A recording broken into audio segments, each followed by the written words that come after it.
बहुत समय पहले एक घने और हरे भरे जंगल में 3 जीव रहते थे, नेवला, बंदर और सांप। तीनों एक दूसरे को जानते तो थे पर दोस्त नहीं थे। हर किसी का अपना स्वभाव था, अपनी आदतें थी।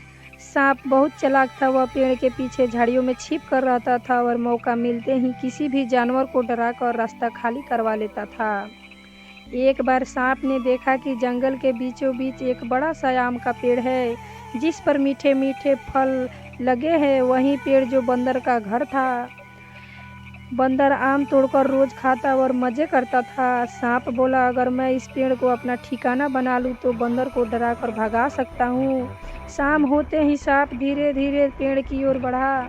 बंदर ने सांप को आते देखा, वह घबरा गया।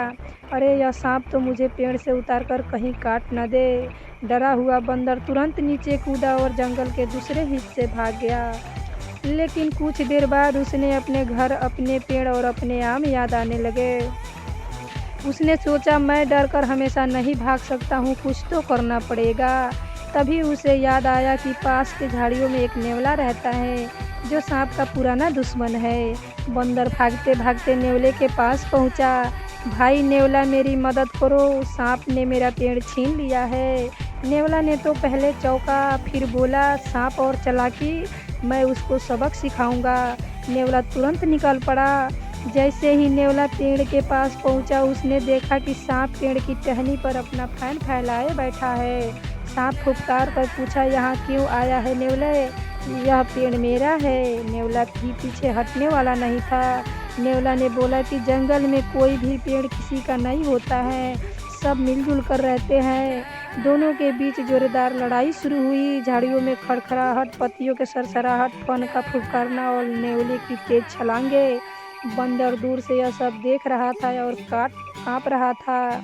लड़ते लड़ते सांप नेवले को लपेटने की कोशिश की, लेकिन नेवला फुर्तीला था। उसने झट से एक तरफ छलांग लगाई और सांप को फन दबोच लिया।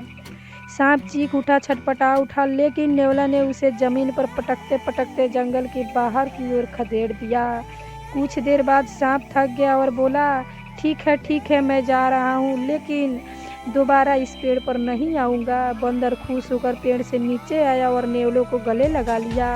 तुमने मेरी जान बचाई, अब यह घर हम दोनों का है। उस दिन से बंदर और नेवला बहुत अच्छे दोस्त बन गए। वे साथ रहते, आम खाते, खेलते और जंगल के हर जीव को मदद करते थे। सांप भी समझ गया कि चालाकी से ज़्यादा ताकतवान होती है एकता और सच्ची दोस्ती होती है।